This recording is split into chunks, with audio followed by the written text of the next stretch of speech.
Welcome to பேச்சி சமையல். இந்த வீடியோவை முழுமையாக கடைசி வரைக்கும் பாருங்கள். இன்றைக்கி என்னுடைய பால்கனியில் உள்ள பிரண்டை செடியை தான் பார்க்குறோம். இன்றைக்கி பிரண்டை துவையல் பண்ண போகிறோம். அதுக்கு ஃபஸ்ட்டு முன்னால் இந்த தோட்டத்தில் உள்ளதை கட் பண்ணி எடுத்துகிட்டு போயிடலாம். இப்போ இதை கட் பண்ணலாம். இளந்தண்டாக இருக்குது, பண்ணிக்கலாம். அப்புறம் இதுவும் நல்லா இளந்தண்டாக இருக்குது பாருங்கள். இது பண்ணிக்கலாம், நார் இருக்காது, அதனால் இதையும் பண்ணிக்கலாம். இதை பாருங்கள். இப்போ இதை பண்ணலாம்.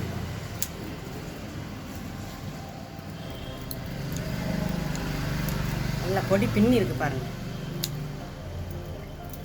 இப்போ இதுவும் பண்ணலாம். இது இளந்தண்டு. இது பண்ணலாம். மேலே போயிடுச்சு பாருங்கள்.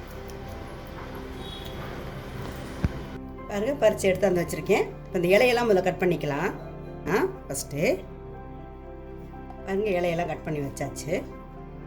அப்புறம் இப்போ தண்டை கட் பண்ணலாம்.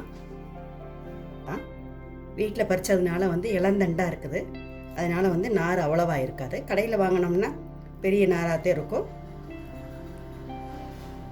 பாருங்க, இந்த மாதிரி உரிச்சுக்கலாம். உரிச்சிட்டு கட் பண்ண வேண்டியதுதான். ரொம்ப இளந்தண்டு பாருங்கள். சிசரில் கூட இப்படி கட் பண்ணிக்கலாம்.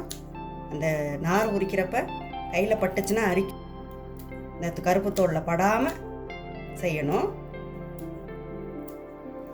இந்த போல் எல்லாத்தையும் கட் பண்ணி வச்சுக்கலாம். எல்லா தண்டையும் கட் பண்ணி போட்டாச்சு.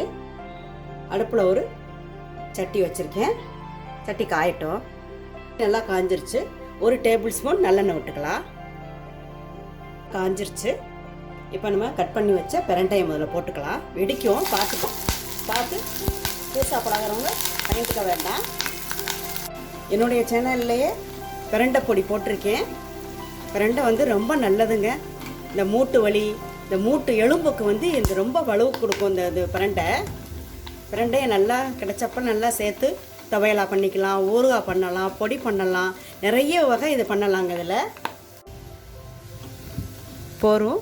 இப்போ இதில் பிரண்டையை எடுத்து வச்சுக்கலாம்.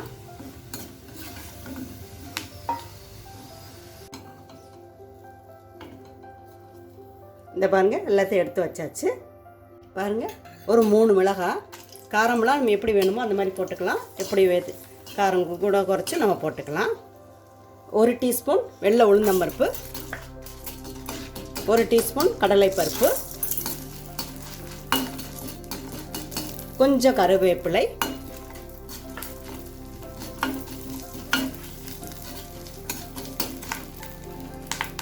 ஒரு 5-6 பல்லு பூண்டு, இதெல்லாம் போட்டு நல்லா வறுத்துக்கலாம்.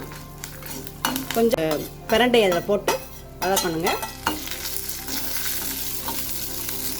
இந்த அளவு புளி போட்டுக்கலாம். இந்த அளவு பிரண்டையை நல்லா வதக்கினாத்தான் நாக்கெல்லாம் அரிக்காது சாப்பிட்றப்ப. அதனால் நல்லா வதக்கிடணும். அப்புறம் அடுப்பு அமர்த்தியெல்லாம் ஆற விட்டு மிக்சர் ஜாரில் போட்டு அரைக்கணும். நல்லா ஆறிடுச்சு. இப்போ மிக்சர் ஜாரில் போடலாம். தேவையான அளவு உப்பு போட்டுக்கலாம்.